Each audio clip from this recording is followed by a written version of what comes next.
You ever see something in a Pokemon game that made you stop? And actually wonder if maybe, just maybe, you weren't supposed to see that. Not a glitch, not a bug, but something intentionally placed there for you to find. Something that doesn't quite fit with the cheerful world of catching pocket monsters and becoming the very best. I'm talking about those moments when you're walking through a bridge, or entering a building, or exploring an abandoned mansion. And suddenly, there she is, a little girl, standing there, looking at you. And then, she's gone. We've talked about ghost-type Pokemon before. Gengar with its shadowy grin, Yamask carrying the face it wore in a previous life, Banette filled with pure grudge and hatred. Those are unsettling enough on their own. But today we're diving into something that hits different. Something that Game Freak has been slipping into these games since the very beginning. Something that most players encounter once. Feel that cold shiver run down their spine, and then never quite forget. I'm talking about the human ghosts of Pokemon.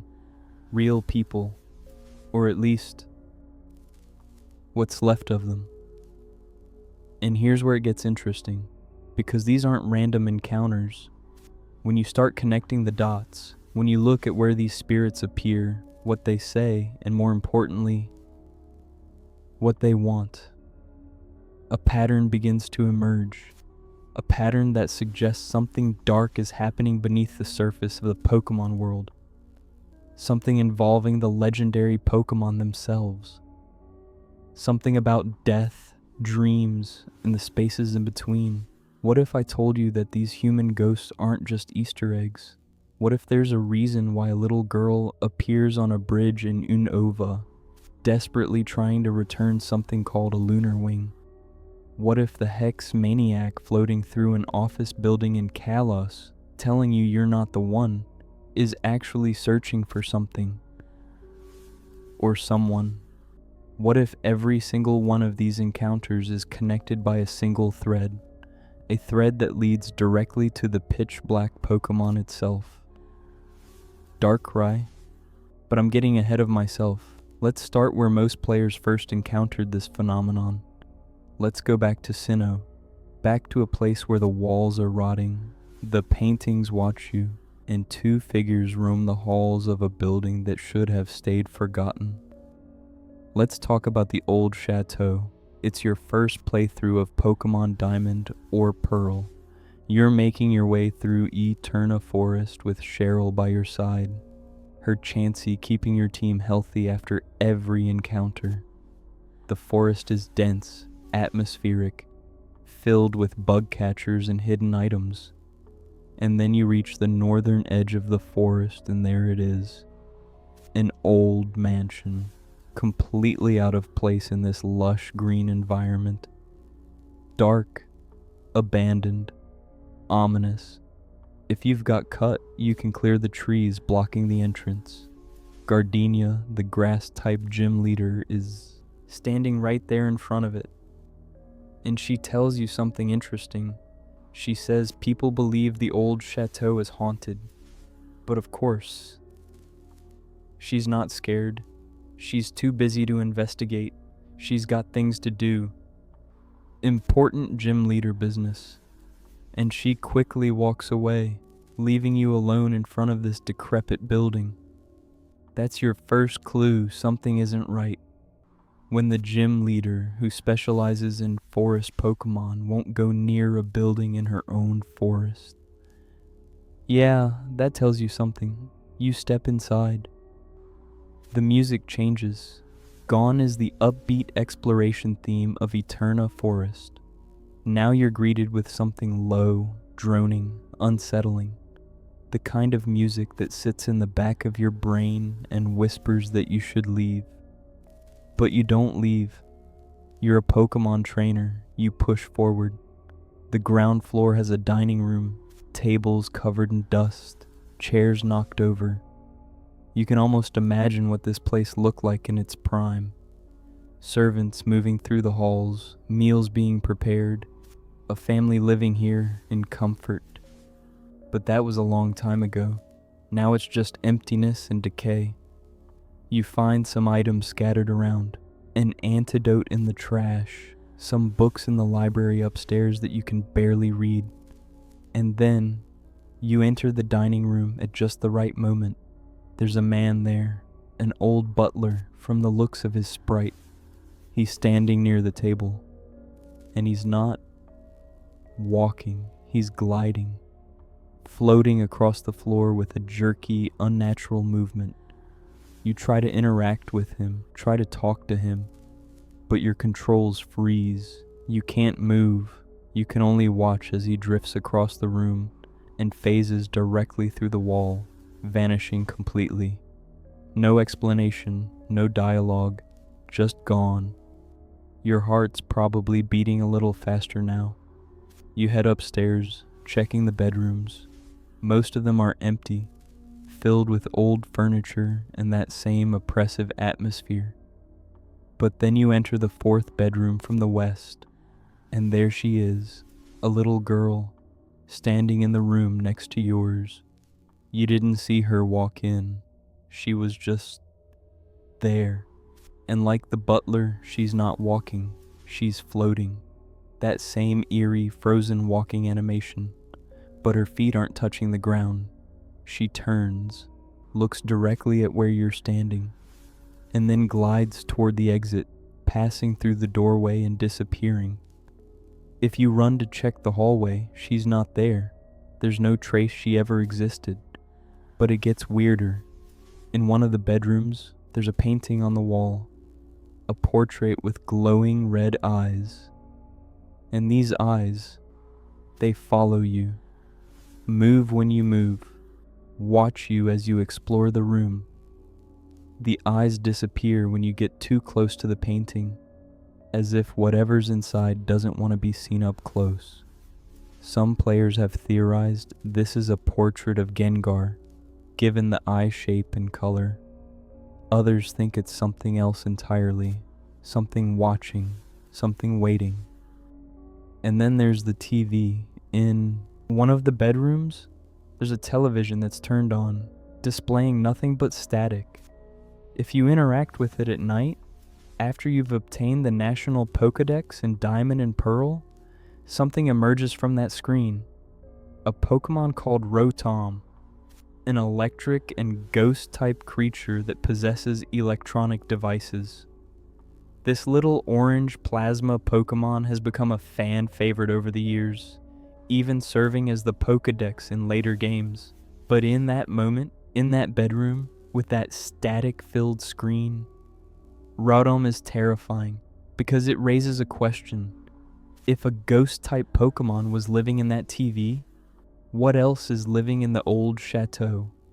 What else is possessing the objects, the paintings, the very walls themselves? The Old Chateau never gives you answers. There's no quest associated with it. No NPC explains what happened there or who those two ghosts were. You can find a barely readable notebook in Platinum that mentions something about making off with the motor, which seems to reference Rotom. But that's it. The butler and the little girl, they're just there, eternally, trapped in this abandoned building, repeating the same motions over and over, walking from room to room, going nowhere. And here's what makes it so effective. The game treats them as if they're normal. There's no spooky cutscene, no dramatic music sting, no character gasping and pointing them out. If you're not paying attention, if you don't happen to enter those specific rooms at the right time, you'll never see them. They're optional, hidden, secret. Like the game is testing you, seeing if you're observant enough to notice that something is very, very wrong with this place. But why are they there? That's the question that haunts players to this day. Some theories suggest the butler and the girl were the mansion's former residents. That something terrible happened here and they never moved on. Others think they're connected to whoever was conducting research in the Old Chateau. Because yes, there was research happening here. We know from later games that a scientist named Sharon, a member of Team Galactic, used the Old Chateau for his experiments with Rotom. He was trying to understand how this Pokemon could change forms by possessing different appliances. But was that all he was researching? Or was there something darker happening in those abandoned halls? Think about it. A ghost-type Pokemon that can possess electronics. A building filled with spirits, paintings with watching eyes, and in the middle of it all, a little girl and a butler trapped in an endless loop. What if Karen's experiments didn't just involve Rotom? What if he was studying death itself? What if he was trying to understand how spirits linger in the physical world, how they attach themselves to objects and places? And what if something went wrong? The Old Chateau is in the Sinnoh region, and Sinnoh is home to some of the most powerful and reality-bending legendary Pokemon in existence. Dialga, the master of time, Palkia, the controller of space, and Giratina, the ruler of the distortion world, the dimension where the laws of physics break down, where up is down and nothing makes sense. Giratina is traditionally depicted as the god of death and the afterlife in Pokemon lore. It was banished to the distortion world by Arceus for its violence and aggression. But what if its influence extends beyond that twisted dimension? What if places like the Old Chateau exist on the border between the living world and wherever spirits go when they die? But Giratina isn't the only legendary connected to death and the afterlife. There's another, one that's more directly tied to the human spirits we keep encountering, one whose very presence causes nightmares, suffering, and endless torment for those unfortunate enough to cross its path. I'm talking about Darkrai, the Pitch-Black Pokémon, the creature of nightmares. And if you trace back every major human ghost encounter in the Pokemon series, Darkrai's shadow falls over nearly all of them. Let's jump forward a generation to Unova, to a bridge called the Marvelous Bridge. The Marvelous Bridge is a beautiful structure connecting Route 15 to Route 16 in eastern Unova. It's a post-game area, only accessible after you've defeated the Elite Four. The bridge itself is elevated high above the landscape, with elevators on each end that take you up from the gates below. Flying-type Pokemon cast shadows as they soar overhead, and if you walk into those shadows, you might encounter a wild Swanna or find a feather item. It's peaceful, scenic, the kind of place where you'd expect to relax after the intensity of challenging the Pokemon League. And then you see her, a young girl, standing on the bridge, just standing there, facing the railing, looking out over the landscape. She's not a trainer. Her sprite doesn't have the usual markers of an NPC who wants to battle or trade. She's just there. And if you approach her, if you walk toward her trying to talk, she disappears, vanishes into thin air right in front of you.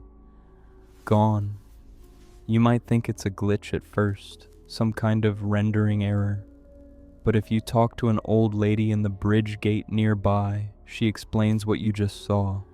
She tells you about a young girl who used to play around this area with her Abra back before the Marvelous Bridge was even built. She was a regular presence here, this little girl and her psychic-type companion. But then, something happened. The old woman doesn't say what exactly, just that the girl used to be here. Past tense, used to. In black and white, that's where the encounter ends. You see the ghost girl once. She disappears. The old woman gives you a vague explanation, and that's it. But in black 2 and white 2, the story continues, and it gets significantly darker. In the sequels, there's a location called the Strange House. It's found at the base of Reversal Mountain, accessible from Lentimas town. The strange house is exactly what it sounds like, a creepy, dilapidated building that feels wrong the moment you step inside. The music is unsettling, the layout is confusing, and the furniture moves, rearranges itself, forces you to take different paths through the house depending on which room you enter. It's like the house itself is alive, like it's deliberately leading you somewhere. And it is, because the strange house is haunted, not by ghost-type Pokémon, though you'll encounter plenty of those. No, the strange house is haunted by the same little girl from the marvelous bridge. She appears throughout your exploration of the house, always just out of reach, always floating in that same eerie way. And this time, she speaks. Her dialogue is fragmented, cryptic. She talks about playing with her Abra, she mentions the bridge, and then she says something that changes everything. She talks about Darkrai. She says that the nightmares wouldn't stop, that she was tormented by terrible dreams, that Darkrai's influence made her suffer, and in the final room of the strange house, at the very top of the building, you find an item called the Lunar Wing. It's just sitting there, in the center of the room, waiting. The Lunar Wing is a feather from Cresselia, the lunar Pokémon. Cresselia is Darkrai's counterpart, the other half of what fans call the Lunar Duo. Where Darkrai brings nightmares, Cresselia dispels them. Where Darkrai represents the new moon and darkness, Cresselia represents the crescent moon and light. The Lunar Wing is said to cure people of the endless nightmares that Darkrai inflicts. And this little girl, she was trying to obtain the Lunar Wing. She was trying to cure herself, but she never made it. She died before she could return the wing to where it belonged. If you take the Lunar Wing from the strange house and return to the marvelous bridge, something incredible happens. The girl appears again. But this time, she doesn't disappear. This time, she looks at you, and the Lunar Wing begins to glow. A cry echoes across the bridge, Cresselia's cry, and then Cresselia itself appears, descending from the sky in a beautiful, ethereal moment. The legendary Pokémon has come because you brought the Lunar Wing back to where it was meant to be, and you can battle Cresselia, attempt to catch it, add it to your team. But what about the girl? After Cresselia appears, she's gone. Finally, truly gone. The implication is clear. She's at peace now. The Lunar Wing has been returned. The nightmares have ended. She can move on. Whatever was keeping her trapped on that bridge, whatever echo of suffering and desperation was holding her spirit in place, it's been released. Except, there's something that doesn't quite add up. The girl says Darkrai gave her nightmares. She says the nightmares were the cause of her suffering. But why? Why would Darkrai target a random child in Unova? Darkrai lives on New Moon Island in the Sinnoh region, far away from Unova's marvelous bridge. It's a reclusive Pokémon, one that isolates itself specifically because it can't control its nightmare-inducing powers. Most Pokédex entries describe Darkrai as wanting to be left alone, as accidentally causing nightmares simply by being near other living things. It's not malicious, it's not evil, it's just cursed with an ability it never asked for. So why would Darkrai travel all the way to Unova to torment this specific child? Unless it wasn't a choice. Unless Darkrai was drawn there by something, or someone. Think about the strange house. Think about the way the furniture rearranges itself. The way the house seems to have a will of its own. The way it leads you, guides you, forces you down specific paths. That's not how normal buildings work, even haunted buildings. What if the strange house is more than just a location? What if it's a trap, a prison, a place where spirits are drawn and held against their will? The books in the strange house give us clues. If you read the books scattered throughout the building, they talk about moves and Pokemon related to dreams. Dream Eater, Hypno. They talk about Darkrai, the Pokemon that brings nightmares. And they talk about Cresselia, the Pokemon that cures them. It's like whoever lived in the strange house was obsessed with the concept of dreams and nightmares.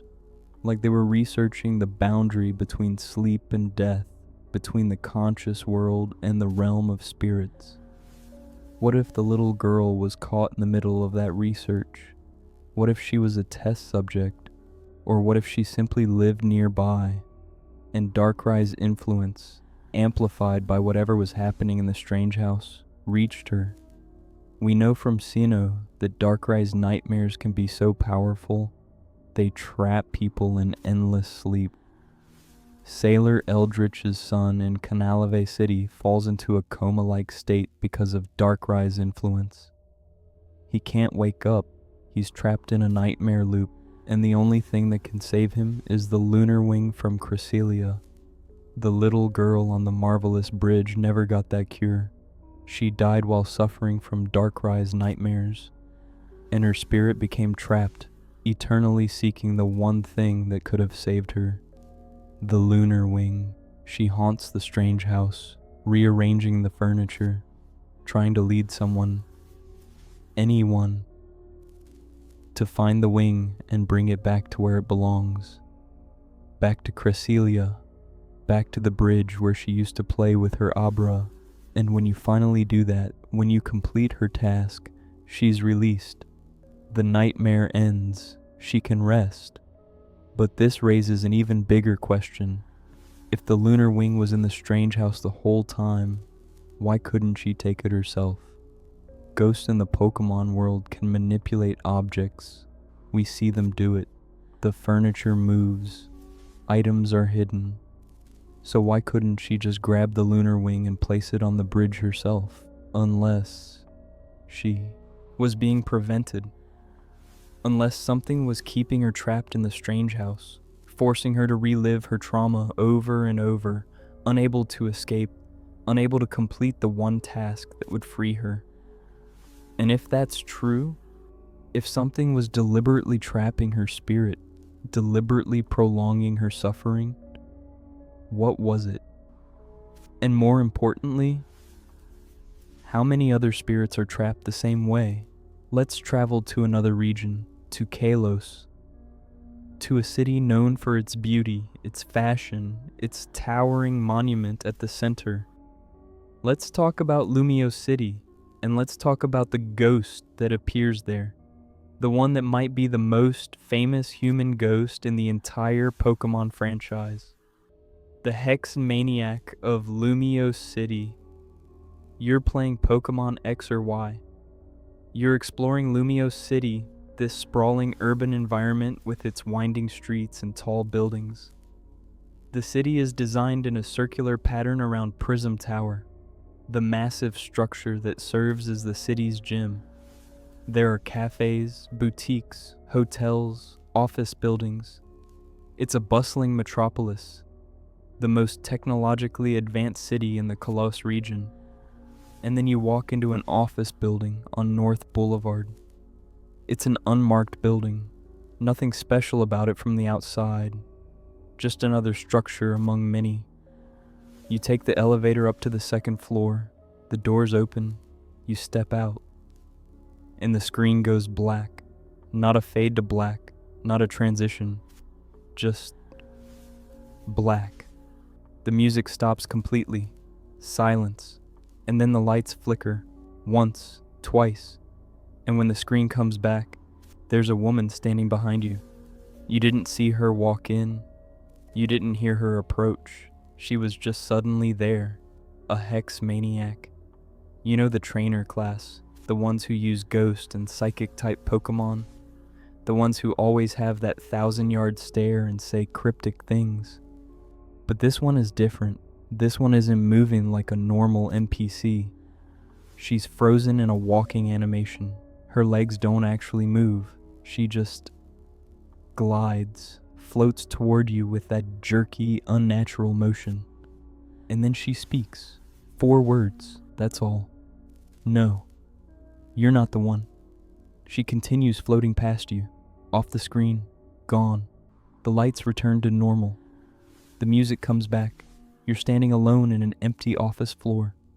No other NPCs, no furniture, just you and the lingering feeling that something very wrong just happened. And unlike the other ghost encounters, unlike the Old Chateau or the marvelous bridge, this one has never been explained, ever. Game Freak has never released an official statement about who this Hex Maniac is, what she wants, or who the one is supposed to be.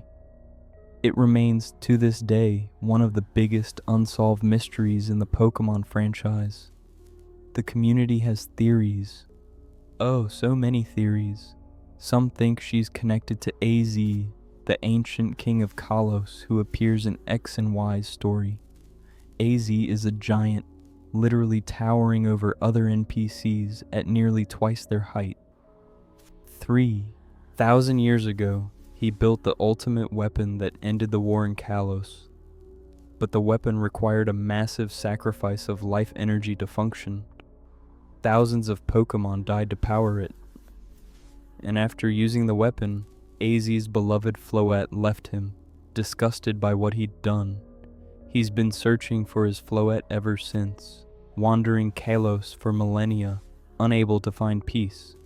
Some think the Hex Maniac is looking for AZ, that she's a spirit from that ancient war, still searching for someone from that time period. And when she says, "You're not the one," she means you're not AZ. Others think she's connected to Phoebe, the ghost-type specialist in the Elite Four. But wait, you say, Phoebe is from Hoenn, not Kalos. True.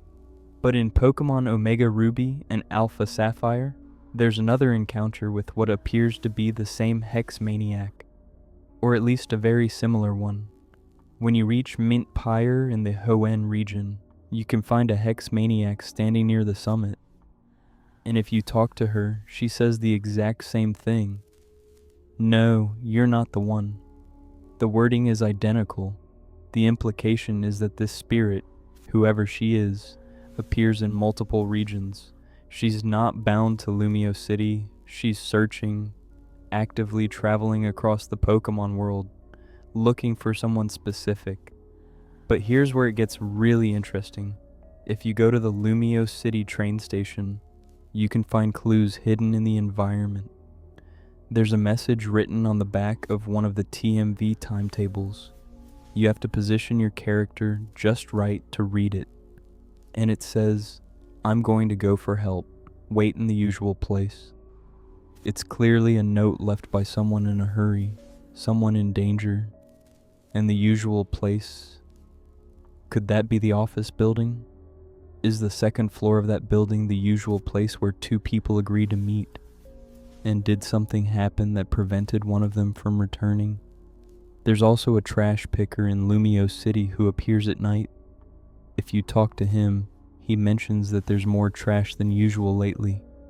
Some players have theorized that the Hex Maniac was searching for something that was thrown away, some object that was important to her, and that's why she's still lingering. Others point to a child in another building who mentions hearing voices in the walls, suggesting that Lumiose City itself might have more spirits than just the Hex Maniac. The most popular theory, though, is that the Hex Maniac is trapped in some kind of temporal loop. Notice what she says.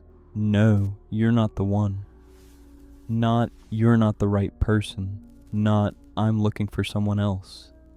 She says you're not the one, like there's a specific individual she's meant to find, a specific person who would trigger something, change something, allow her to move on.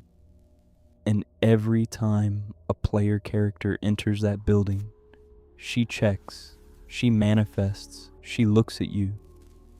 And every single time, it's the wrong person, so she disappears, waits, and when the next person enters, she tries again. What if she's been waiting for centuries? What if she died during some event in Lumiose City's history, and she's been stuck in that building ever since, checking every single person who walks through, hoping that one of them will be the right one, the one who can break the loop, the one who can free her.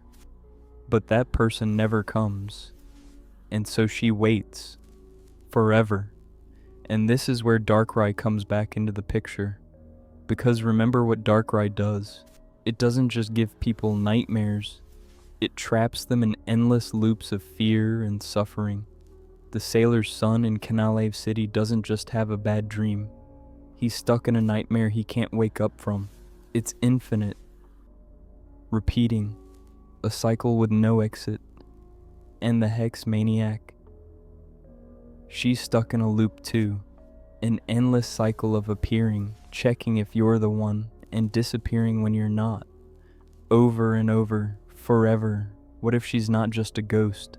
What if she's caught in one of Darkrai's nightmare loops? What if something happened to her that involved Darkrai's powers, and now her spirit is trapped in an eternal cycle of searching for someone she'll never find? She can't rest, she can't move on. She's bound to that building, that moment, that question. Are you the one? And the answer's always no, but there's another possibility, one that's even darker. What if she already found the one? What if, at some point in the distant past, the person she was looking for did walk into that building? And what if something terrible happened to them? What if the Hex Maniac is replaying the moment before a tragedy occurred, forever stuck in the seconds before everything went wrong? That would explain why she keeps checking. She's trying to prevent it, trying to warn the person, but time is broken for her.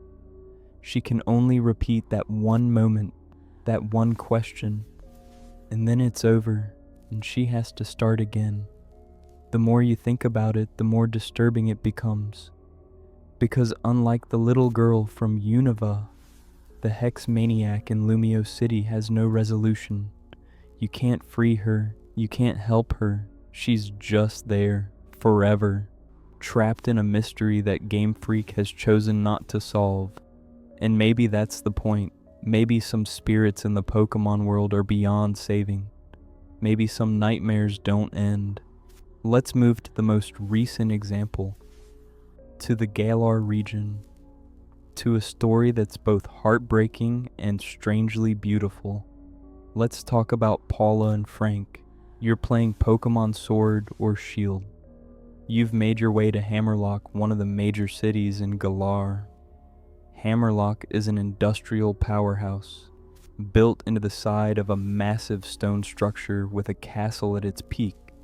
It's all metal and steam and history.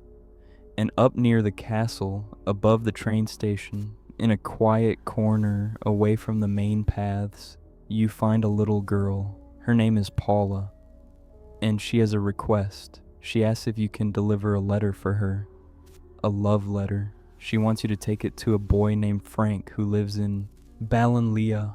She seems earnest, sweet, a little shy maybe. You agree because why wouldn't you? It's just delivering a letter. No big deal.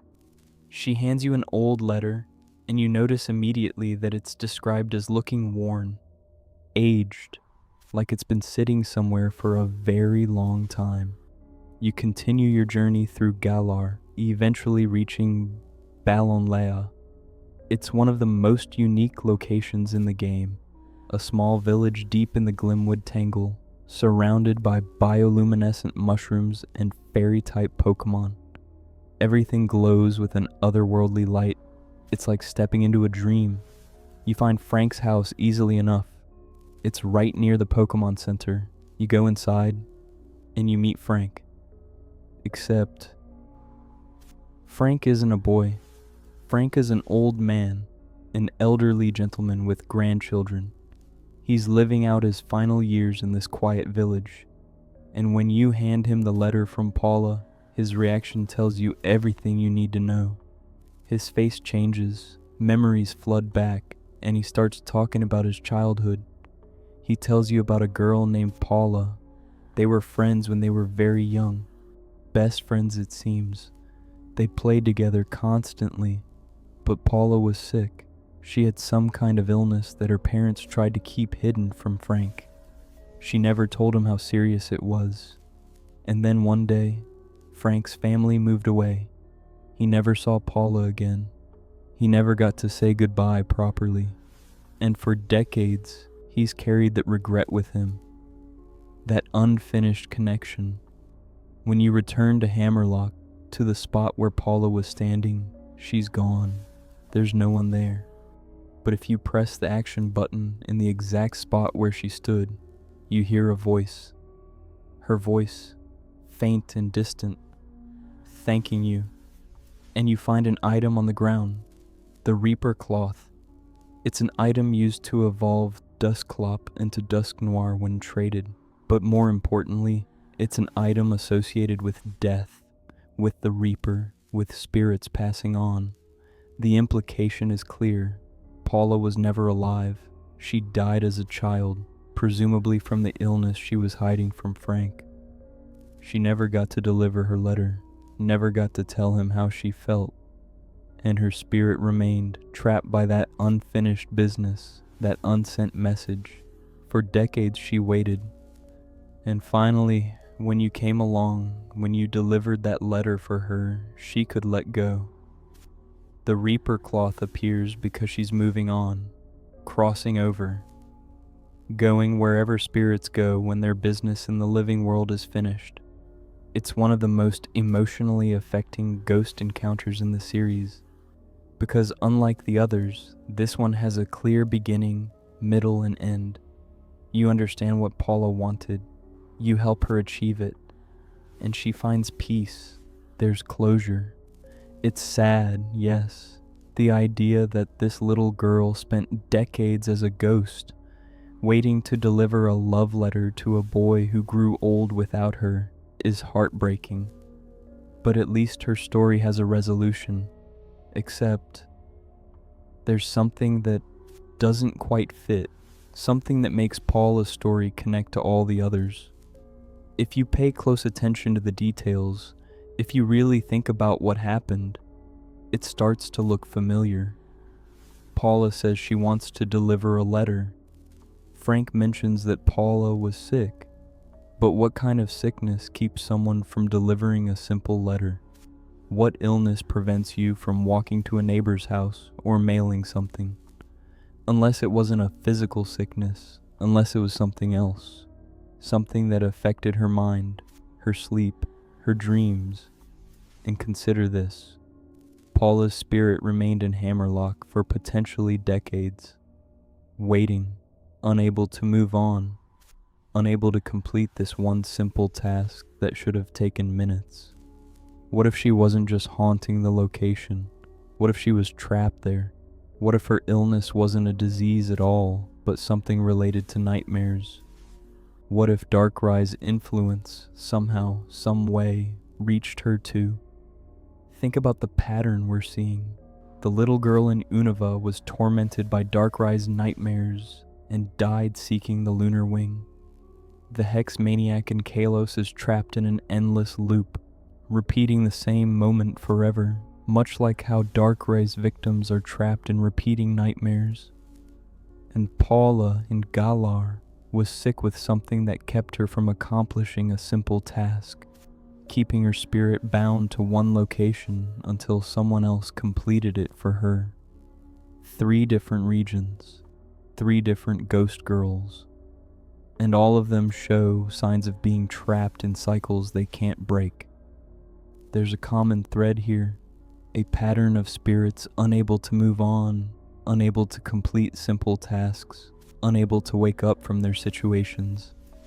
And in the Pokemon world, there's only one creature consistently associated with that kind of endless, inescapable suffering. Darkrai, the Pitch-Black Pokémon, the bringer of eternal nightmares. But here's the real question. Why? Why would Darkrai, be affecting these specific people across multiple regions. Remember, Darkrai isn't evil. It's not some malevolent force actively seeking out victims. Most Pokédex entries describe it as a reclusive Pokémon that isolates itself specifically because it can't control its powers. It gives people nightmares just by existing near them. It's not a choice, it's a curse. So why would Darkrai be connected to all these human ghosts? Unless it's not about Darkrai choosing to do this, unless it's about something bigger. Something involving the very nature of death and dreams in the Pokemon world. 'Cause here's where we need to talk about the legendary Pokemon that govern these concepts. We need to talk about the cycle of life and death.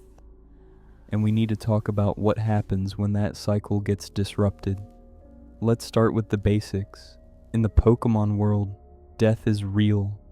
Pokemon die. People die. We see graves. We visit cemeteries, Pokemon Tower in Kanto, Mint Pyre in Hoenn, the Memorial Pillar in Sinnoh. These aren't just spooky locations, they're places where people go to mourn, to remember the ones they've lost. Death is an accepted part of this world, but what happens after death? Where do spirits go? The answer seems to depend on which legendary Pokemon you ask. In traditional lore, Giratina is considered the god of death and the afterlife. It rules the distortion world, a dimension that exists parallel to the normal world. The distortion world is a place where physics break down, where gravity works in impossible ways, where the very fabric of reality is twisted. It's been suggested by some interpretations that the distortion world is where souls go when they die. That Giratina's job is to shepherd spirits from the living world to the realm of the dead. But here's the problem. Giratina was banished to the distortion world by Arceus. It was cast out for its violence and aggression, which means Giratina might not be doing its job properly. It might be more focused on its anger, its resentment, than on maintaining the natural order of life and death. Then there's Yveltal, the destruction Pokemon. Yveltal represents death in the Kalos region, specifically. It's part of the Aura trio, along with Xerneas, who represents life, and Zygarde, who represents balance. Yveltal has a terrifying ability. When it dies, when its life reaches its end, it absorbs the life force of everything around it. Every living thing in the vicinity dies with it, and then Yveltal transforms into a cocoon and sleeps for 1,000 years before being reborn. It's a cycle, death and rebirth, destruction and renewal. In theory, this should maintain balance. Yveltal takes life, sleeps, and the world recovers. Xerneas grants life, balancing out Yveltal's destruction. And Zygarde ensures neither goes too far in either direction. But what if the cycle is broken? What if Yveltal's death absorption happens at the wrong time? What if Xerneas can't grant enough life to compensate? What if Zygarde fails to maintain the balance? Because we know from the events of Pokemon X and Y that Team Flare tried to harness Yveltal's power for the ultimate weapon. They were going to use it to eliminate everyone they deemed unworthy. That's not natural death, that's mass destruction, and even though the player stops them, the fact that it was possible means the cycle can be disrupted, the balance can be thrown off. And then there's the third piece of the puzzle, Cresselia and Darkrai, the lunar duo. These two Pokemon represent dreams and nightmares, the crescent moon and the new moon, light and darkness. They're not directly gods of life and death like Giratina or Yveltal, but they govern something equally important, the space between waking and sleeping, the boundary between consciousness and unconsciousness. And here's the thing about dreams and death. They're more connected than you might think. When you dream, your conscious mind shuts down. Your ego, your sense of self, it all dissolves temporarily. You enter a state where reality bends, where time doesn't work properly, where the impossible becomes possible. And when you die, something similar happens. Your consciousness leaves your body. You transition from one state of being to another. The boundary between dreams and death is thin, dangerously thin. What if Darkrai's role isn't just to give nightmares? What if Darkrai is supposed to guard that boundary? What if its powers are meant to keep spirits from slipping back into the living world through dreams? Think about it. Darkrai causes endless nightmares. It traps people in cycles they can't wake up from. That sounds horrible, but what if it's necessary? What if those nightmares are actually preventing something worse from happening? Imagine you die. Your spirit should go to the afterlife, right? To Giratina's realm, or wherever souls are meant to go. But what if you don't want to go? What if you have unfinished business? What if you're desperate to return to the living world? You might try to come back through dreams, through the subconscious minds of living people, through the thin barrier between sleep and death. And that's where Darkrai comes in. It creates nightmares so intense, so all-consuming, that spirits can't use dreams as a pathway back. It seals the boundary. But Darkrai can't control its powers. It gives nightmares to everyone, not just spirits trying to cross over. And sometimes, those nightmares become too strong. They trap living people in endless sleep, like the sailor's son in Lumiose City. Or worse, they trap people who are dying, people who are transitioning from life to death in a limbo state, caught between worlds, unable to move forward, unable to go back, stuck. And that's what we're seeing with these human ghosts. They're not just random spirits who happen to linger. They're people who died while under Darkrai's influence, while trapped in its nightmares. And because of that, they can't complete the transition to the afterlife. They're stuck in loops, repeating the same actions, searching for the same things, asking the same questions forever. They're caught in Darkrai's nightmares even after death. The little girl from Unova died while suffering from Darkrai's nightmares. Her spirit couldn't move on because the nightmare never ended. Even in death, she was trapped in that cycle of suffering, searching for the lunar wing that could cure her. The Hex Maniac in Lumiose City died while searching for someone, and now she's trapped in an eternal loop of that search, unable to complete it, unable to stop. Paula in Galar died with her letter undelivered, and her spirit remained bound to that task, unable to move on until someone helped her complete it. They're all echoes, remnants of people who died at the wrong time, in the wrong way, with Darkrai's influence preventing them from crossing over properly. They're stuck in the cracks, in the spaces between life and death, between dreams and reality, between consciousness and oblivion. And this is where it gets truly dark, because if this is happening, if Darkrai's powers are creating these trapped spirits, then the Pokemon world has a serious problem. How many ghosts are out there? How many spirits are stuck in limbo, unable to rest, unable to move on? We only see a handful in the games, but what if there are thousands, millions? What if every time someone dies while dreaming, while sleeping, while unconscious, there's a chance they'll get caught in Darkrai's influence and be trapped forever? And it's not just Darkrai's fault. Remember, Darkrai is trying to isolate itself.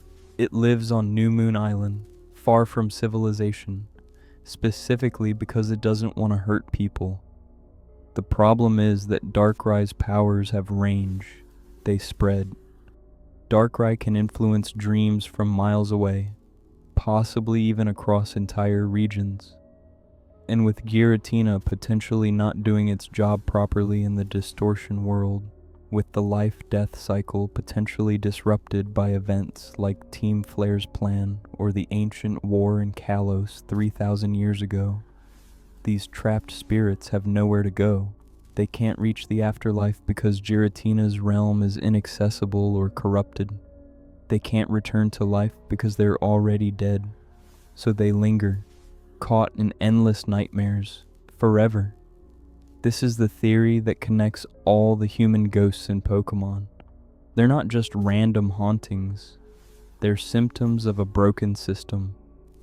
The natural cycle of life and death has been damaged, possibly for centuries or even millennia, and these spirits are paying the price. They're the ones who fell through the cracks, the ones who died at the wrong moment in the wrong way, and now they're trapped. Some, like Paula, can be helped. If you complete their unfinished business, they can finally rest. But others, like the Hex Maniac, seem to be beyond help. Their loops are too strong, their nightmares too deep. They're lost, forever. And here's the truly terrifying part. This could be happening right now, in every region, all the time. Every person who dies in their sleep, every trainer who loses a battle against a ghost-type Pokemon and faints, every victim of tragedy or disaster. There's a chance, however small, that they could end up like these ghost girls, trapped, unable to rest, caught in an eternal cycle of suffering. The Old Chateau's butler and little girl, the ghost on Marvelous Bridge, the Hex Maniac in Lumiose City, Paula and Hammerlock. They're not isolated incidents. They're evidence of a fundamental problem in the Pokemon world. The boundary between life and death is not as clear as it should be. Darkrai's nightmares are bleeding into the afterlife. Giratina's realm is not accepting the souls it's supposed to shepherd. Yveltal's cycle of death and rebirth is being interrupted by human interference. And caught in the middle of all of this are ordinary people. Children mostly, for some reason. Innocent victims who never asked to be part of this cosmic dysfunction. Why children specifically? That's another disturbing pattern. Almost every human ghost we encounter is either a child or a young person. The little girl in the Old Chateau, the girl on Marvelous Bridge who played with her Abra, Paula, who died young. Even the Hex Maniac, based on her sprite, appears to be a young woman. Why are children more susceptible to being trapped this way? One possibility is that children are more vulnerable to Darkrai's influence. Their minds are less developed, less able to distinguish between dreams and reality. When a child has a nightmare, it feels completely real to them. The fear is overwhelming, and if Darkrai's powers cause nightmares so intense that they can trap the mind, then children would be the first to fall victim. They wouldn't have the mental defenses that adults develop. They'd be caught immediately, unable to escape, and when they die, their spirits would remain in that trapped state. Another possibility is that children have stronger connections to the spiritual world in general. In many real-world mythologies and belief systems, children are seen as being closer to the boundary between life and death. They've only recently come into the world, and they haven't fully integrated into physical reality yet. They can see things adults can't, sense things adults miss. And when they die, perhaps that connection works in reverse. They can't fully let go of the living world. They remain attached, tethered, unable to cross over completely. Or maybe it's something even darker. Maybe children are being specifically targeted, not by Darkrai itself, but by something else. Something that's using Darkrai's powers for its own purposes.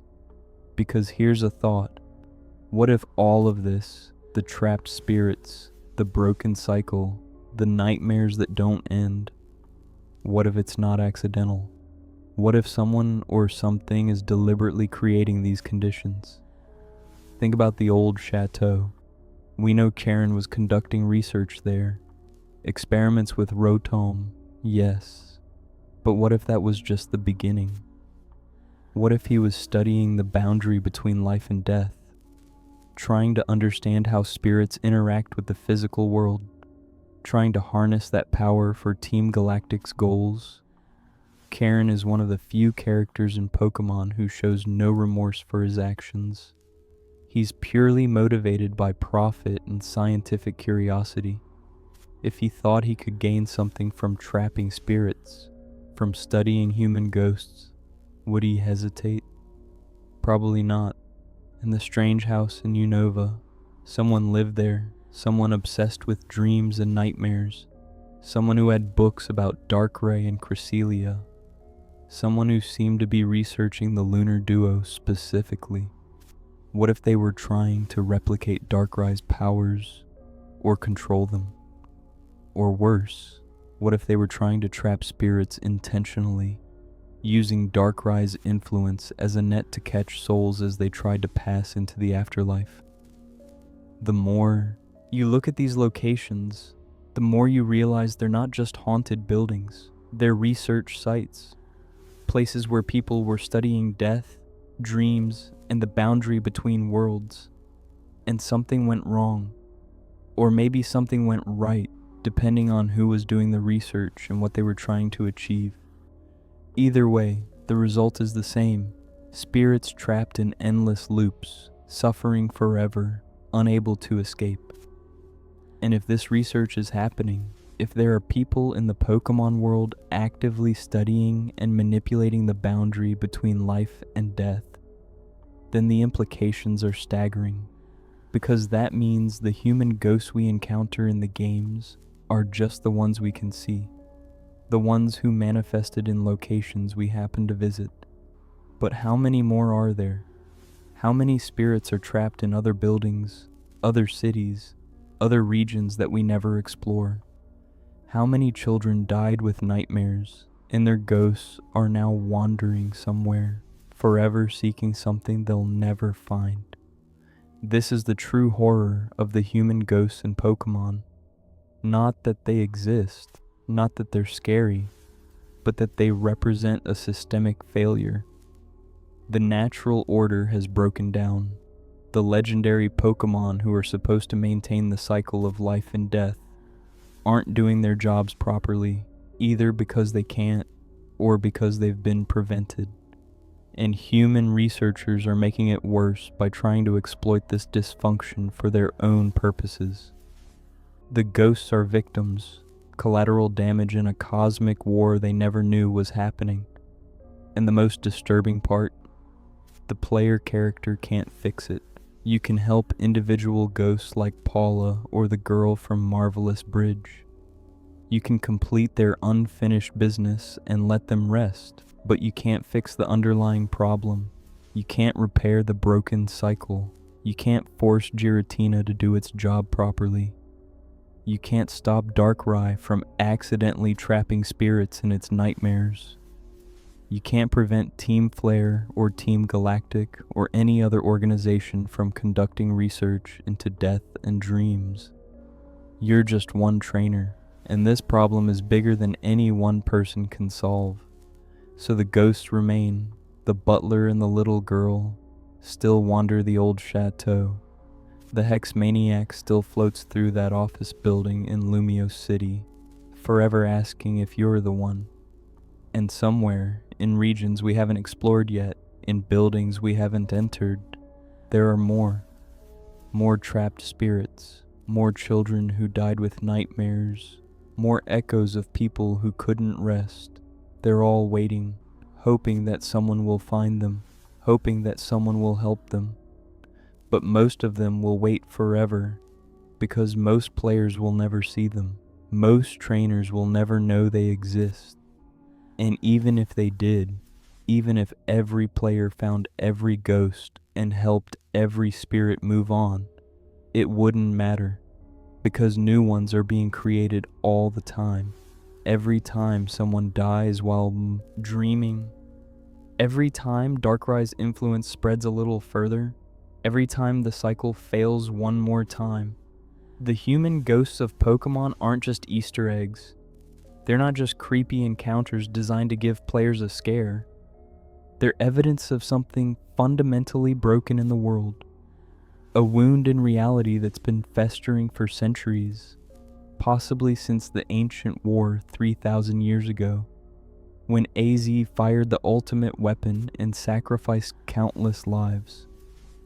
That much death, that much life energy being drained and weaponized, it must have damaged something, torn a hole in the natural order, and we're still living with the consequences.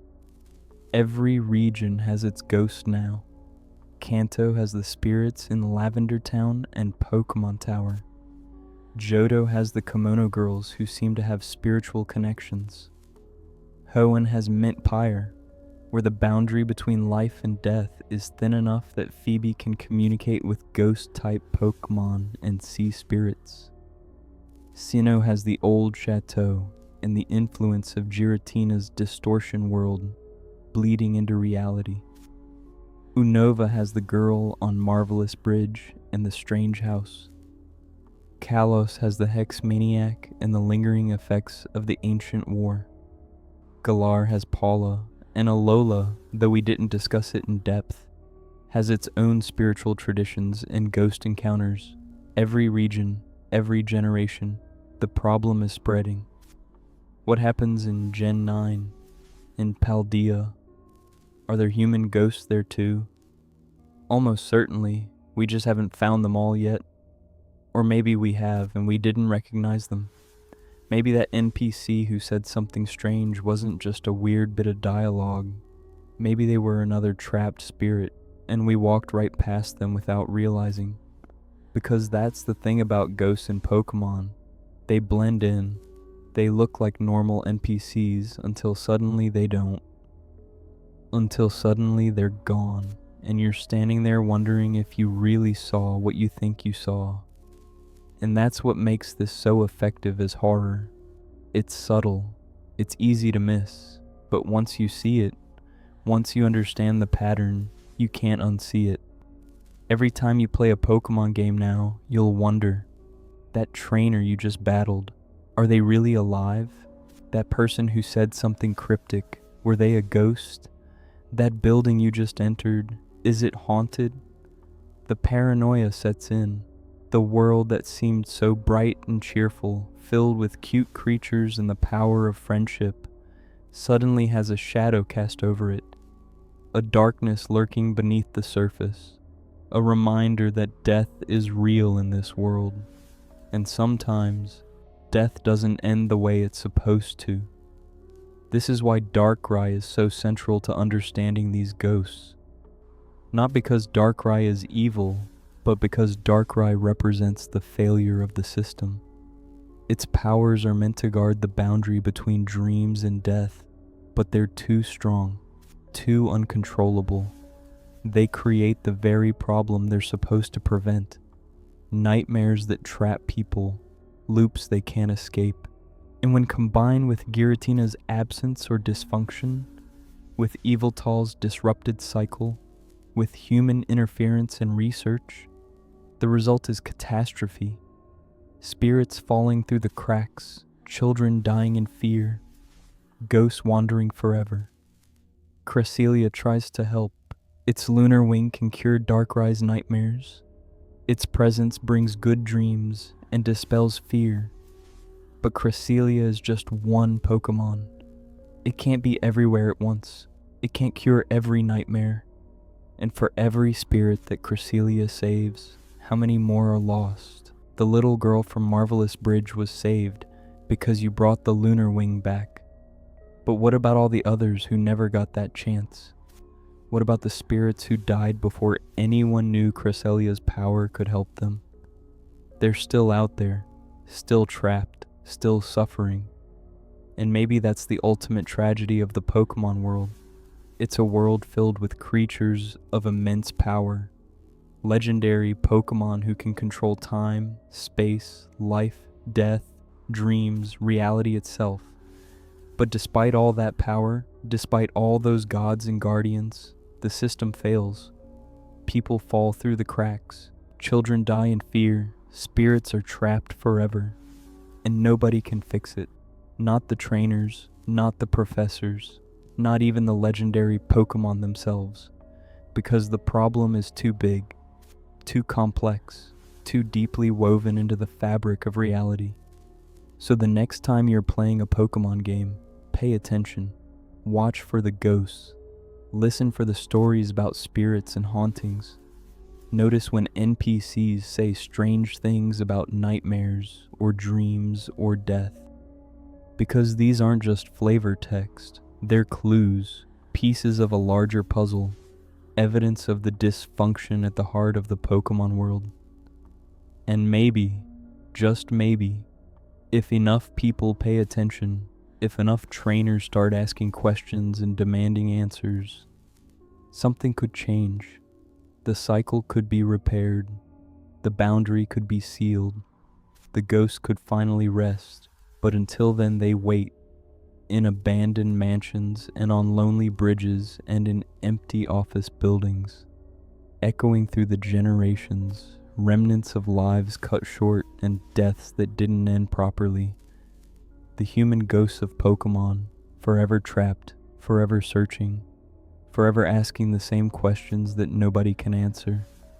Are you the one? No, we never are. And maybe that's the point. Maybe there is no one. Maybe the person the Hex Maniac is looking for doesn't exist. Maybe the cure the Unova girl sought was always out of reach. Maybe the letter Paula tried to deliver should never have been written. Maybe these ghosts are trapped in quests that have no completion, searching for things that were never real, caught in loops that were designed to never end. Because if Darkrai's nightmares are creating these spirits, if its power is what's trapping them, then the nightmares wouldn't be complete unless they were unsolvable. A nightmare you can escape from isn't really a nightmare, it's just a bad dream. True, nightmares are the ones that never end. The ones where you're running but never getting anywhere. The ones where you're searching but never finding. The ones where you're asking but never getting an answer. And that's what these ghosts are experiencing. True, eternal nightmares, even in death. Some might say this is too dark for Pokémon. That Game Freak would never intentionally create something this disturbing. But look at the evidence. Look at the consistent pattern across multiple generations. Look at the careful placement of these ghosts, the cryptic dialogue, the connections to Darkrai and Cresselia and the Lunar Wing. This isn't accidental. This is intentional world building. Game Freak knows exactly what they're doing. They're showing us that the Pokémon world, for all its brightness and joy, has a shadow side. A place where things go wrong, where death isn't clean, where suffering doesn't always end. And maybe that makes the bright parts brighter. Maybe knowing that darkness exists makes the moments of joy and triumph more meaningful. When you defeat the Elite Four and become champion, you're not just winning a game. You're bringing light into a world that desperately needs it. When you catch a legendary Pokémon and add it to your team, you're not just collecting a powerful creature. You're potentially helping to restore balance, to fix the broken system.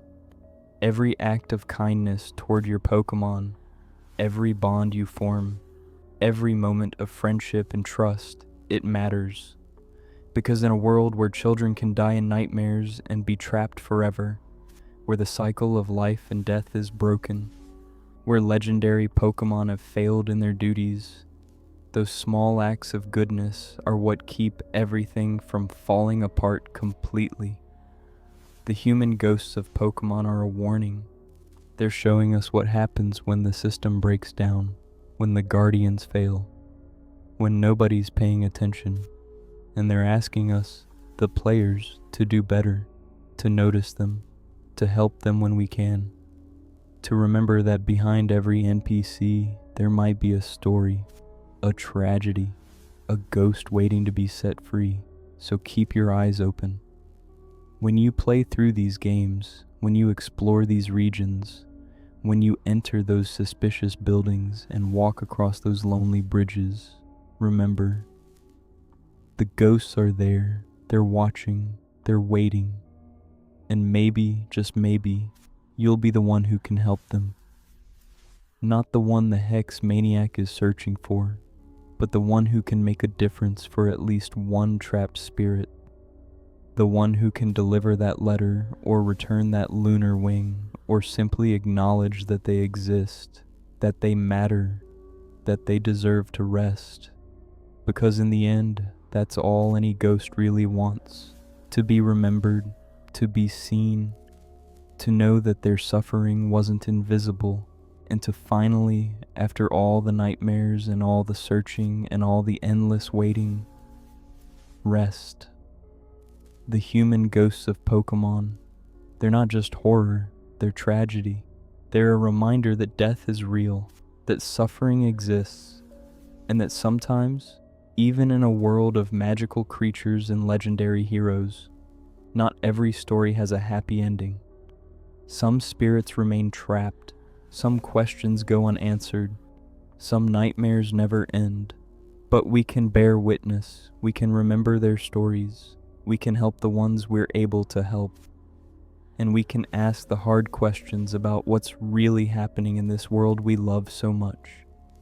Because if we don't ask, if we don't pay attention, then the ghosts will continue to multiply. The cracks will continue to widen. And one day, maybe, the boundary between life and death will break completely. And when that happens, there won't be any escape. For anyone. So the next time someone tells you Pokemon is just a kid's game, show them this. Show them the ghosts. Show them the pattern. Show them the evidence of a world where children die in fear and their spirits are trapped forever in nightmares they can't escape. Show them that beneath the cheerful exterior, beneath the battles and the badges and the bonds of friendship, there's something darker, something broken, something that desperately needs fixing. And maybe, just maybe, we can be the ones to fix it. Not with legendary Pokemon or ultimate weapons or ancient power, but with attention, with compassion, with the simple act of seeing these ghosts for what they are, victims of a system that failed them. And by seeing them, by acknowledging them, by helping them when we can, we take the first step toward healing the broken system. The butler in the Old Chateau, the girl on Marvelous Bridge, the Hex Maniac in Lumiose City, Paula in Hammerlock, they're all waiting. They've been waiting for years, decades, maybe centuries, waiting for someone to notice, waiting for someone to care, waiting for someone to help them find peace. Will you be that someone? Will you see the ghosts that Game Freak has hidden throughout these games? Will you piece together the pattern and understand what it means? Will you help restore the broken cycle of life and death? Or will you walk past them, like most players do, focused on your team and your battles and your journey to become champion, never noticing the spirits trapped in endless loops right beside you? The choice is yours, but remember, they're watching, they're always watching, and somewhere, in some corner of the Pokemon world, another child is dying with nightmares, another spirit is being trapped, another ghost is beginning their eternal search, and the cycle continues. Now, what did you think about all of that? Does it change how you see these games? Have you encountered any of these ghosts yourself? I'd love to hear your thoughts in the comments below. And if this video opened your eyes to the darker side of the Pokemon world, if it made you think about these games in a new way, consider dropping a like.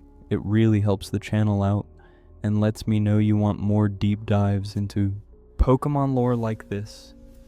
And hey, If you're into this kind of content, if you want to explore more of the mysteries and theories hiding beneath the surface of your favorite games, hit that subscribe button. Because trust me, we're just getting started. There are so many more secrets waiting to be uncovered, so many more patterns to discover, so many more ghosts to find. Until next time, sleep well and try not to dream. But before we end, there's something else we need to talk about, something that connects all of this on an even deeper level. Because while we've discussed the ghosts individually, while we've talked about Darkrai and the broken cycle of life and death, there's one more layer to this mystery, one more connection that ties everything together in a way that's both beautiful and terrifying. We need to talk about the moon. Notice how many of these ghosts are connected to lunar imagery. The lunar wing, the lunar duo of Darkrai and Cresselia, Full Moon Island and New Moon Island, even the crescent moon shapes on Cresselia's body.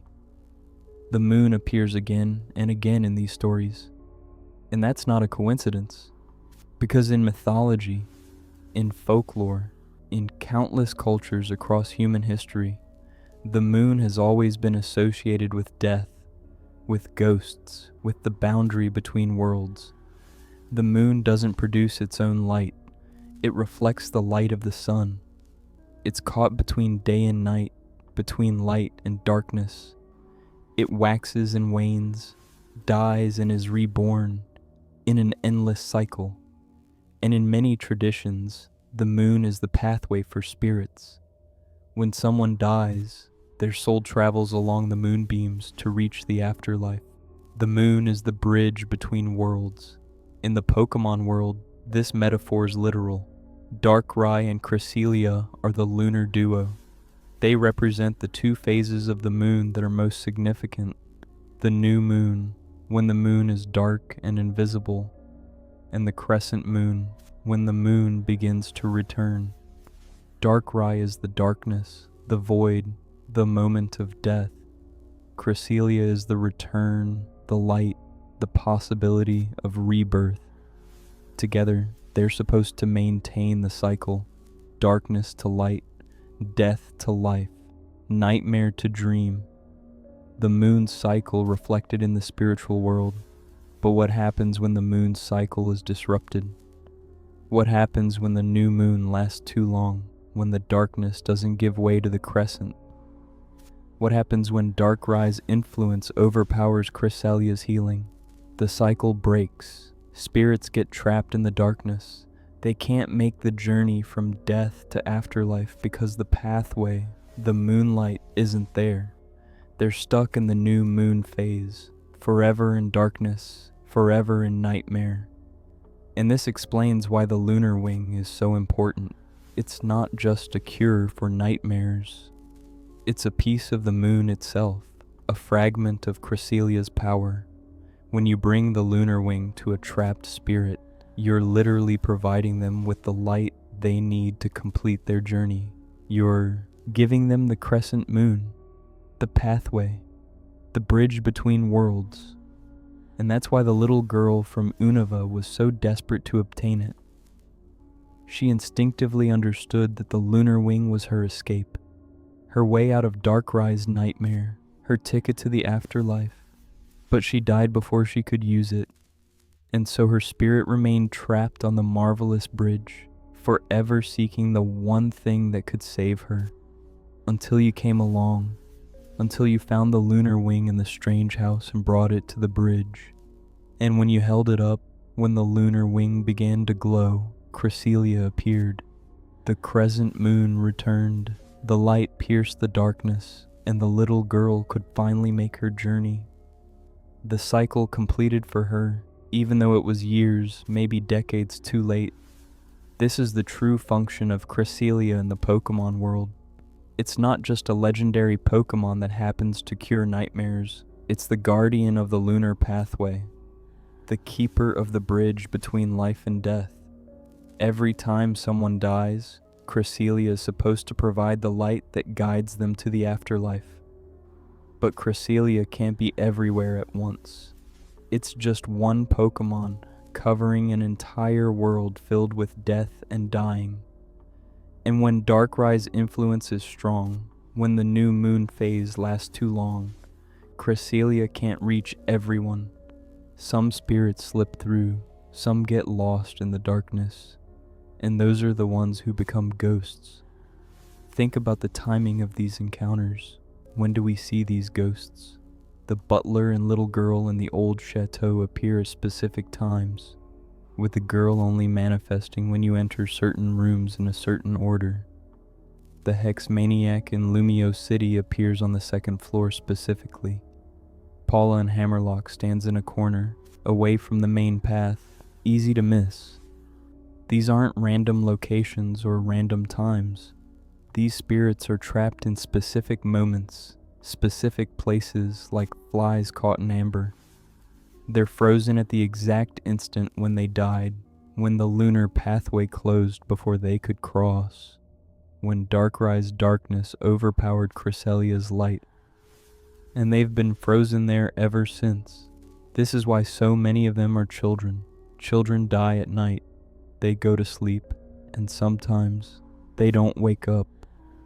Sudden infant death syndrome, childhood illnesses that spike fevers in the dark hours, accidents that happen when parents aren't watching.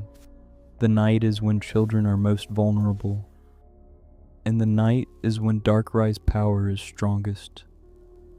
When the moon is high in the sky, when dreams turn to nightmares, when the boundary between sleeping and dying becomes dangerously thin.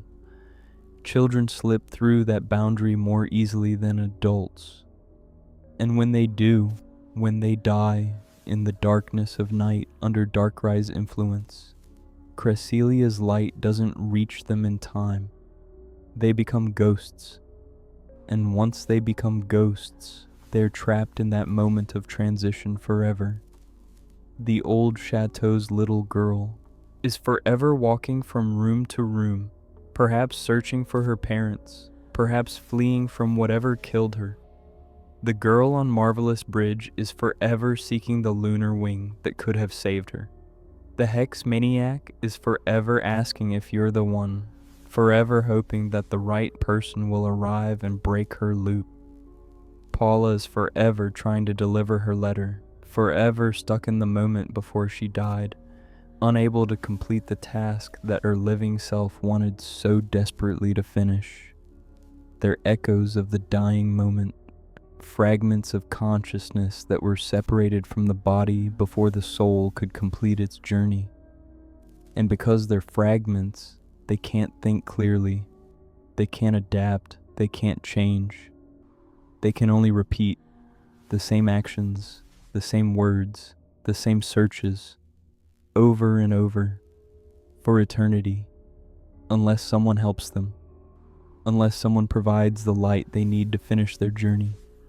And this brings us back to you, the player, the trainer, the protagonist of these games, because you're the one who can help. You're the one who has the power to travel to Full Moon Island and obtain the lunar wing. You're the one who can return it to Marvelous Bridge. You're the one who can deliver Paula's letter. You're the one who can witness these ghosts and acknowledge their existence. And in doing so, you're providing them with what they need most: connection to the living world, a bridge back to reality, a way to complete their unfinished business and finally rest. But you can't help all of them. The Hex Maniac in Lumiose City has no unfinished business you can complete, no item you can return, no letter you can deliver, no task you can finish. She's just asking a question. Are you the one? And the answer is always no, because whoever the one is, they're not coming. They're either dead themselves, or they never existed at all. The Hex Maniac is trapped in a loop that has no solution. She's one of the lost ones, the ones who died at such a wrong moment, in such a wrong way, that there's no fixing it. She's beyond Cresselia's reach, beyond anyone's reach, forever. And how many more like her are there? How many spirits are trapped in unsolvable loops, asking unanswerable questions, searching for things that don't exist? The games only show us a handful, but the implication is clear. There are more, many more, in every region, in every town, in every dark corner where children died in fear and the light of the crescent moon didn't reach them in time. They're all out there, waiting, hoping, trapped. This is the cosmic horror at the heart of Pokémon. It's not Giratina or Evil Tail or any of the legendary Pokémon with obvious destructive power. It's the quiet, invisible suffering of spirits who fell through the cracks. It's the systemic failure that nobody talks about, nobody acknowledges, nobody tries to fix.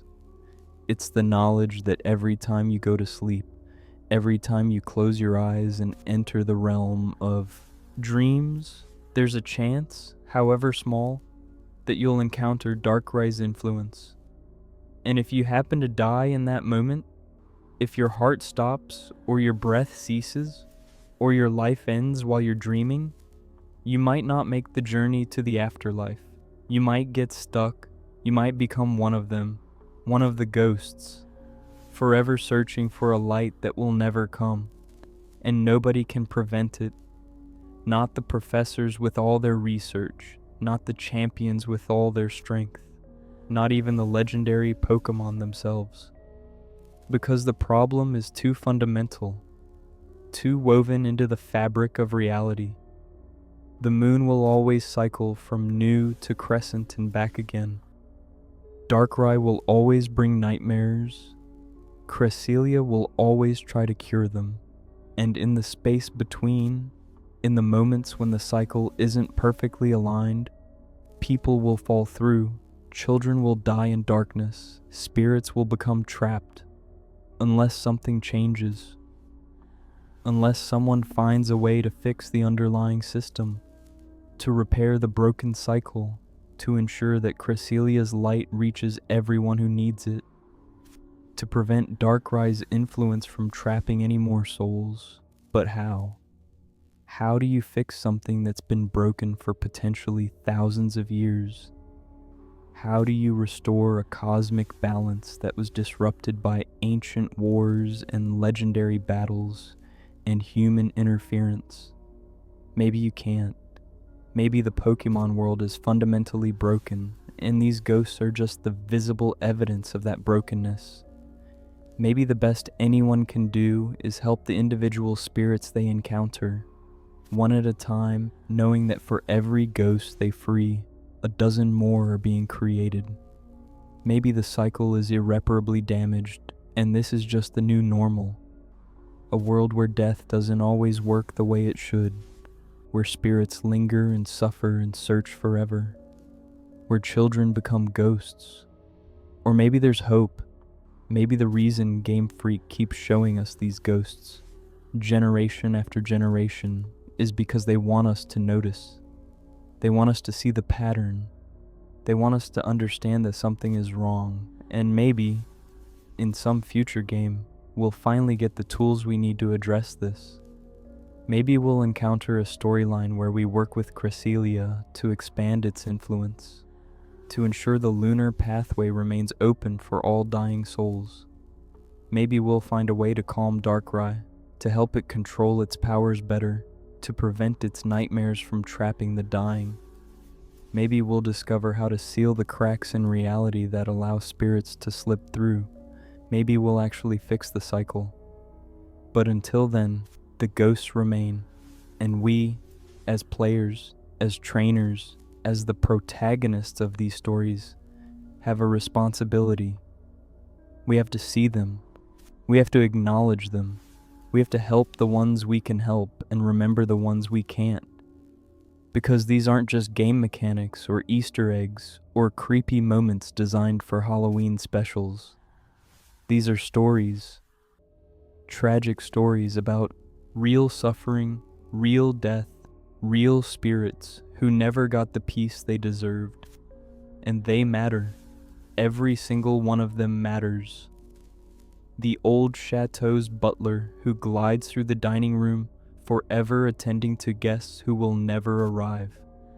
The little girl in the bedroom, forever walking from room to room, forever searching for something she'll never find.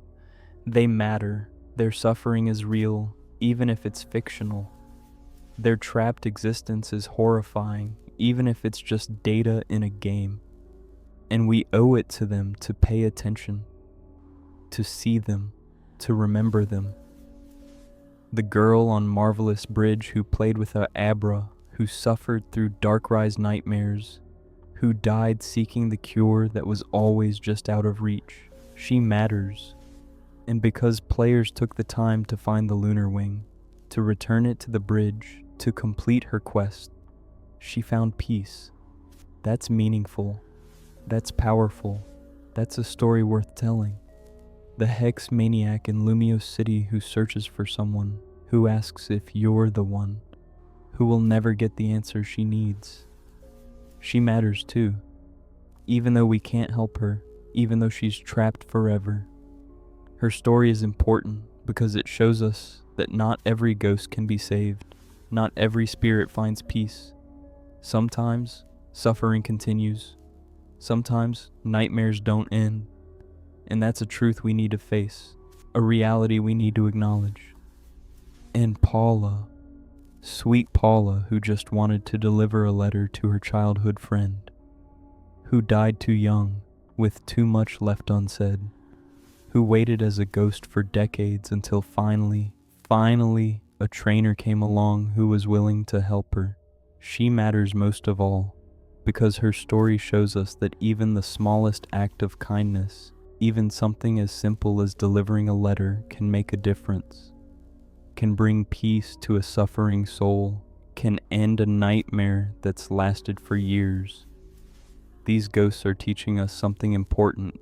They're showing us that in a world of legendary battles and elite tournaments and grand adventures, sometimes the most meaningful thing you can do is help one trapped spirit, complete one small task, deliver one letter, return one feather, acknowledge one ghost, because for that spirit, for that individual soul, it means everything. It means the difference between eternal suffering and final peace. It means the nightmare finally ends. And maybe that's the lesson Game Freak has been trying to teach us all along. Maybe these ghosts aren't just horror elements or mysterious encounters. Maybe they're reminders to pay attention to the small things, to notice the NPCs who aren't part of the main quest, to explore the buildings that aren't required, to talk to the characters who don't give you anything useful. Because sometimes, hidden among all those optional encounters, there's a ghost, a spirit who needs help, a soul who's been waiting for someone, anyone, to notice them. And when you find them, when you help them, when you free them from their eternal loop, you're doing something that matters. You're not just playing a game. You're not just completing a side quest. You're participating in a story about compassion, about attention, about the importance of seeing suffering and choosing to alleviate it, even when that suffering is fictional, even when that ghost is just code. The act of caring, the choice to help, that's real. And it matters. So yes, the human ghosts of Pokemon are connected to Darkrai. Yes, they're evidence of a broken cycle of life and death. Yes, they represent a cosmic horror lurking beneath the cheerful surface of these games. But they're also something else. They're opportunities. Chances for us as players to be better, to notice, to care, to help. And in a world that often feels overwhelming, where suffering seems endless and problems seem unsolvable, that's powerful. The idea that one person, one trainer, one player can make a difference for one soul, can end one nightmare, can bring one ghost peace. That's the real story of the human ghosts in Pokemon. Not the horror, not the mystery, but the possibility of redemption, the chance for healing, the hope that even in a broken world, even in a cycle that's been damaged for millennia, individual acts of kindness still matter. Individual spirits can still be saved. Individual nightmares can still end. And maybe, if enough people notice, if enough trainers start paying attention to these ghosts, if enough players start demanding that the cycle be fixed, something will change. Maybe Game Freak will give us a storyline where we work with Cresselia and Darkrai to restore the lunar pathway. Maybe we'll get a game where healing the boundary between life and death is the main quest, not a hidden side story. Maybe we'll finally get to address this cosmic problem that's been lurking in the background for generations. Or maybe not. Maybe the ghosts will continue to appear, generation after generation, region after region, forever trapped, forever searching, forever asking questions that have no answers. Maybe the cycle will stay broken. Maybe Darkrai's nightmares will continue to trap dying souls. Maybe Cresselia's light will never reach everyone who needs it. But at least we'll know. At least we'll have seen them. At least we'll have acknowledged their existence and understood their suffering. And for some of them, the ones like Paula and the girl from Marvelous Bridge, will have helped, will have made a difference, will have brought peace to souls who desperately needed it. And in the end, maybe that's all we can do. Notice the ghosts, help the ones we can, remember the ones we can't, and hope that someday, somehow, the cycle will be repaired, the nightmares will end, and every spirit will find the light they need to complete their journey. Every soul will cross the bridge. Every ghost will finally rest. No more loops, no more searching, no more eternal suffering. Just peace. Just the gentle light of the crescent moon guiding them home. Just the end of the nightmare, finally, at last, forever. Until that day comes, if it ever comes, we keep looking, we keep searching, we keep helping. One ghost at a time, one spirit at a time, one soul at a time. Because they matter, because suffering matters. Because even in a fictional world, even in a game about catching cute monsters and battling trainers, these stories of death and ghosts and trapped spirits matter.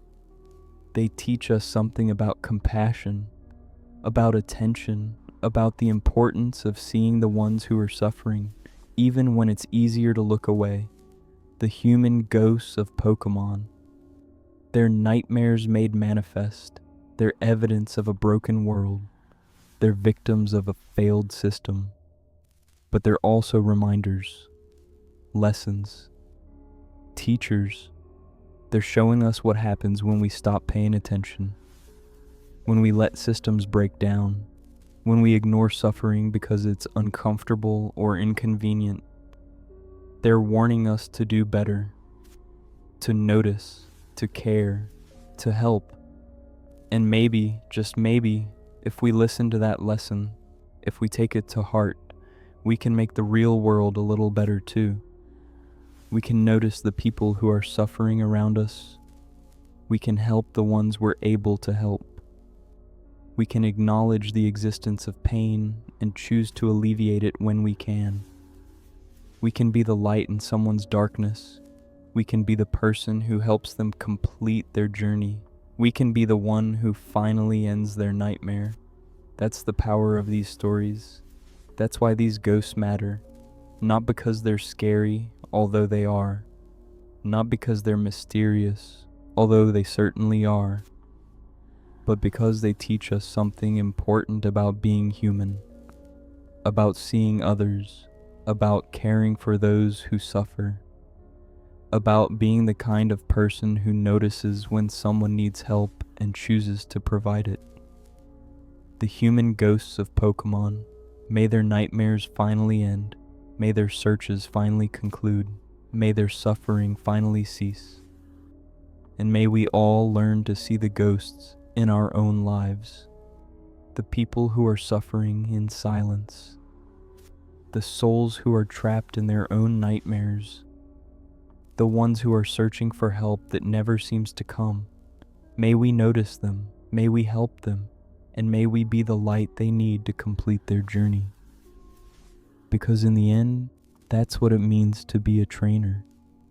That's what it means to be a hero. Not catching the rarest Pokemon or defeating the strongest opponents, but seeing the ones who are suffering and choosing to help every single time, no matter how small the task, no matter how forgotten the spirit. We help, we notice, we care, and slowly, one ghost at a time, one soul at a time, one nightmare at a time, we make things better.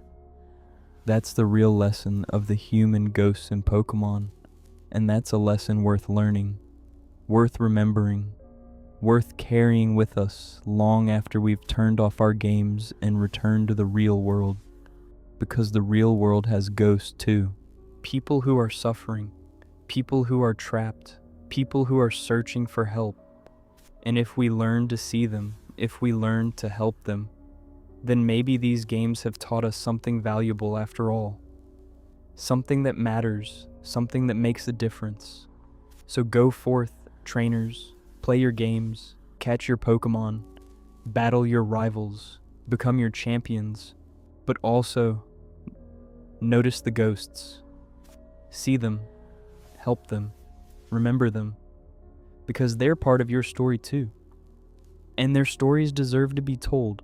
Their suffering deserves to be acknowledged. Their nightmares deserve to end. May you find all the ghosts waiting in the shadows. May you help all the souls trapped between worlds. And may you always remember the lesson they teach, that every act of kindness matters, every moment of attention counts, and every soul deserves peace. Even the ghosts, especially the ghosts, always the ghosts. Sweet dreams, trainers, and may you never become trapped in nightmares that don't end. May the light of the crescent moon always guide you home, and may you always, always remember to notice the ones who are suffering in darkness. Because someday, someone might need to notice you too, and you'll hope desperately that they do, that they see you, that they help you, that they end your nightmare. Just like you ended the nightmares of Paula and the girl from Marvelous Bridge, and all the other ghosts waiting in the Pokemon world for someone, anyone to finally notice them. May their peace be eternal, may their journeys be complete, and may their stories never be forgotten. The human ghosts of Pokemon, forever part of the games we love, forever teaching us to be better, forever reminding us that compassion matters, that attention matters, and that every soul deserves to rest. Even the ones trapped in code, even the ones made of pixels, even the ones who aren't real, because the lesson is real, the compassion is real, and the choice to help, to notice, to care, that's always real, always meaningful, always worth it. This has been the story of the human ghosts of Pokemon. Thank you for listening. Thank you for caring. And thank you for being the kind of person who notices ghosts. The world needs more people like you, both the Pokemon world and the real one. So keep noticing, keep helping, keep caring, and maybe, just maybe, we can make both worlds a little brighter. One ghost at a time. One nightmare ended at a time. One soul brought peace at a time. That's how we fix the broken cycle. Together. One act of kindness at a time. Until next time. May your dreams be peaceful. May your nightmares be few. And may you always find the light you need to complete your journey. Wherever that journey may take you. Whatever darkness you might face. May there always be someone who notices you, who helps you, who brings you peace, just as you've brought peace to the ghosts, just as you've noticed their suffering, just as you've chosen to care. May that kindness return to you 1,000-fold. May you never be forgotten, may you never be trapped, and may your journey always, always lead you home. Good night, trainers, and remember, the ghosts are watching, always hoping, always waiting for someone brave enough to see them. Be that someone, be the light in the darkness, be the end of the nightmare, be the peace they desperately need, because you can, because it matters, because they matter, and because in doing so, you become more than just a trainer. You become a hero, a real hero, the kind who saves souls, not just battles, the kind who ends suffering, not just catches Pokemon, the kind who notices ghosts and sets them free.